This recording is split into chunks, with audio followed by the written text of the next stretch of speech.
মা মারা গেছেন, বয়োবৃদ্ধ বাবা শেষ বয়সে বিয়ে করতে চাচ্ছেন, আমাদের অবস্থান কি হওয়া উচিত? খুবই গুরুত্বপূর্ণ একটি প্রশ্ন।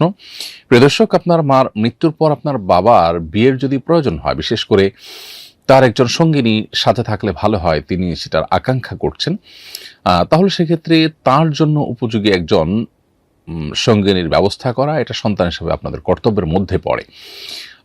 তার শারীরিক চাহিদা যদি না থাকে, তাহলে তার জন্য উপযোগী এমন নারী খোঁজা দরকার যার শারীরিক চাহিদা নেই, কিংবা এর বাইরেও তার অনেক সময় দেখা যায় কথা বলার জন্য, গল্পের জন্য, সময় কাটাবার জন্য বা একান্ত কিছু সেবা শুশ্রূষা আছে যেগুলোর জন্য আসলে একজন নারী প্রয়োজন বা একজন স্ত্রী প্রয়োজন, জীবন সঙ্গীরই একান্তে প্রয়োজন।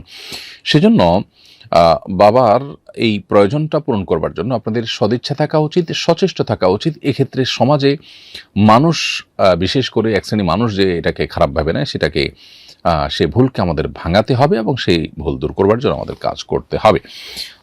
বাবা সারা জীবন আপনাদের জন্য কষ্ট করেছেন এবং শেষ বয়সে এসে তার কষ্ট লাঘবের জন্য আপনারা যদি সচেষ্ট না হন এবং এক্ষেত্রে যদি আপনাদের হীন কোনো চিন্তা মাথায় আসে, সেটা অবশ্যই স্বার্থপরতার পরিচায়ক এবং সুসন্তানের কোনো আলামত হতে পারে না।